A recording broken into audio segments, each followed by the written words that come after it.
Hello mga ka-legit Daver Cards, panibagong updates kung saan ang tanong ng marami, paano na nga ba at ano na nga ba ang mangyayari sa mga advertisers na nag-place ng kanilang ads sa tahan ng pinakamasaya ang lahat ng yan. But before that, if you haven't subscribed yet to my YouTube channel, please don't forget to like, share, and subscribe at hit mo na rin ang notification bell for more showbiz updates. Of course, bago tayo magpatuloy, nais ko po muna magpasalamat sa lahat ng mga legit viewers, subscribers, itong lahat ng mga legit na nagmamahal at sumusubaybay sa lahat ng ating mga updates. Maraming salamat po. Bago tayo magsimula, panoorin po muna natin ang ilan sa mga last sa video ni Mr.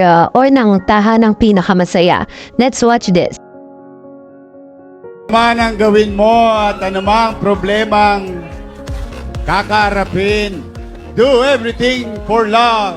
Ganyan ang pagmamahal namin sa inyo mga kapuso.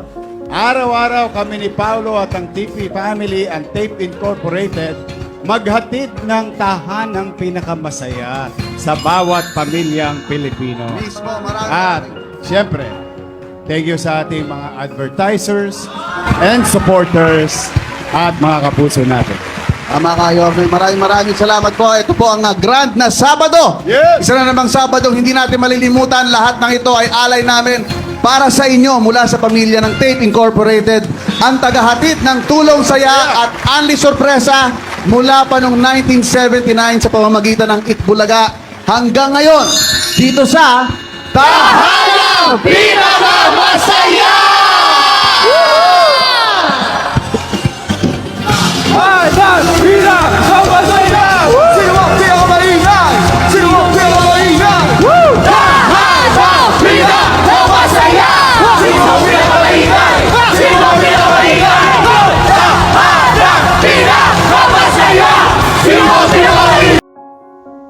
Emosyonal ang ilang host ng tahanang pinakamasaya sa pagtatapos ng episode nitong Sabado, March 2.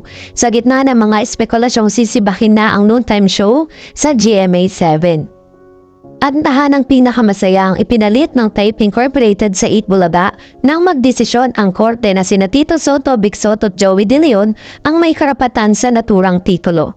Ayon sa source, simula sa Lunes, March 4 ay replay na lang muna ang mapapanood sa kanilang noontime slot ng Kapuso Network.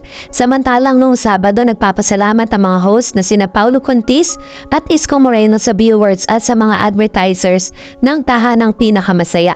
Ano man ang gawin mo at anumang problema ang kakaharapin, do everything for love. Ganyan ang pagmamahal namin sa inyo mga kapuso. Araw-araw kami ni Paulo at tahanang pinakamasaya family, ang Tape Incorporated, maghatid ng tahanang pinakamasaya sa bawat pamilyang Pilipino. At syempre, thank you sa ating mga advertisers and supporters at mga kapuso natin payag ni Isko. Tama kaya, Yorme, maraming salamat po at to ang grand Sabado. Isa na namang Sabadong hindi natin malilimutan. Lahat ito ay alay natin para sa inyo. Mula sa pamilya ng Tape Incorporated, ang tagatid ng tulong saya at alias sorpresa. Mula pa noon, 1979 sa pamamagitan ng Itbulaga hanggang ngayon dito sa tahanang pinakamasaya. Yan po ang ilan sa mga emosyonal na statement ni Paulo Contis at ni Mr. Isko Moreno sa kanilang pamamaalam sa tahanang pinakamasaya. Nagulat ng lahat, very sudden na sa kalagitnaan or sa ikatatlong buwan ng Marso, no? O ikatatlong buwan ng taon ng 2024 ay tuluyan na nga nagpaalam ang Tape Incorporated. Pagkatapos po nilang magpaalam noong March 2 ay tuluyan na nga hindi na po nakita at tuluyan na nga po na-dissolve ang Tape Incorporated Facebook account para na rin po sa agarang para hindi na rin po masyadong magtanong yung kanilang mga viewers and followers, ano? Dahil talaga namang very controversial yung kanilang naging desisyon. Pero ang tanong nga ng marami, paano na nga ba yung mga advertisers, no? Dahil pinasalamatan nila ito, paano na nga ba yung mga advertisers po ng Tape or ng tahanang pinakamasaya na nag-place ang kanilang ads? Kasi kung matatandaan ninyo, itong mga pro-tape vloggers, naglalabas sila ng mga balita na nadagdagan daw ang kanilang mga advertisers. Nadagdagan daw di umano ang mga nagpe-place ng ads dito po sa tahanang pinakamasaya. So ang tanong ng marami, pumayag kaya, no? Ito pong mga advertisers na ito na hindi na po sila or yung mga nakapag-advance. Kasi di ba sabi po ng isa sa mga balita ni Mr. OG Diaz sa kanyang showbiz now na or showbiz balita na yung mga advertisers na nag-place ng ads or pumirma ng kontrata, it's not under the name or in the title Tahanang Pinakamasaya, but it was all under the name of Itbulaga. So which means, totoo pala talaga yung mga balitang nagkalat noon na may mga parang nag-ask no, ng refund para po dun sa kanilang mga advertisers. Which means, yung mga nakapirma po at nakapag-advance ng payment or mga advertisers ay hanggang March 7 na lang yung kanilang kontrata. The reason why hanggang March 7 ay napapanood ang mga replays ng Tahanang Pinakamasaya. Ibig sabihin lang na wala pong mga bagong advertisers ang pumapasok sa kanila.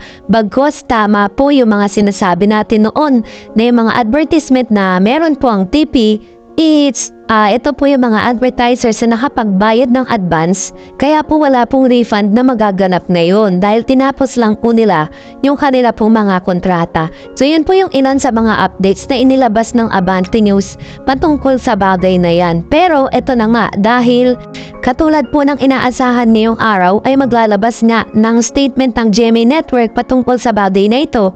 At isa sa mga sinasabi nga po na sumuko na daw ang tape, pero meron din naman naglalabas na parang ang It's Showtime na daw di umano ang papalit. Meron din pong lumalabas na si Willie Revillabe ang kipapalit.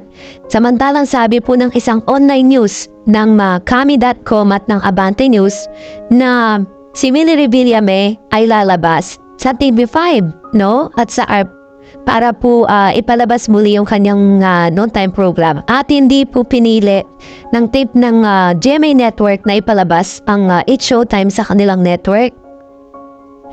According po sa news, TikTok lang po ang papalit bilang noontime program ng nasabing network. So yun po yung ilan sa mga news na nabalitaan at nasagap natin patungkol sa bagay na ito. Kaso nga lang yun nga, ang iniisip po ng ilan ay patungkol naman dun sa mga empleyado. Pero according po dun sa isang source, mula sa Energy FM, sinabi dito na lahat po ng mga empleyado nila doon na nawala ng trabaho, yung 157 if I'm not mistaken, ay babayaran di umano ng Tape Incorporated para sa kanila pagsisimula. Kasi yun po yung parang pangbalan nila sa TBJ, na parang sinasabi nilang masaya daw ang lahat ng mga followers ng TBJ habang may mga empleyado na nawalan ng trabaho. When in fact, di naman po kasalanan ng TBJ at ng mga followers, hindi lang po talaga sila nakapili ng mas mainam at new sets of mga hosts, lalo-lalo na si Paulo. Isa po yan sa mga talaga namang nagpabagsak sa tape dahil talagang siya po yung mga maraming sinabi dito po sa laban na ito. So siguro po this time ay mas parang nagbabayad na lang ng utang itong Tape Incorporated. And we do not know kung paano po babayaran ng tape ang nasabing utang nila sa GMA Network.